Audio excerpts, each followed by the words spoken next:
A virtual private network protects your privacy and secures your connection. In this video, we will explain how to set up a VPN on Windows. A VPN encrypts your internet traffic and hides your location, which is especially valuable on public Wi-Fi. The easiest method is to use a VPN provider's app, which you download, install, and sign into before clicking connect. But Windows also has a built-in VPN client for manual setup. Go to Settings, then Network and Internet, then VPN, and click Add VPN. Here you enter the details provided by your VPN service or workplace, including the server address, VPN type, and your sign and information.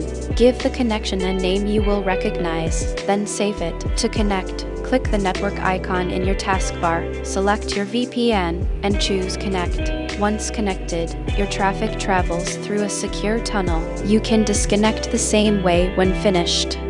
For most home users, a trusted provider's app is simplest, while the built-in client suits workplace connections. Either way, a VPN adds a valuable layer of privacy and security.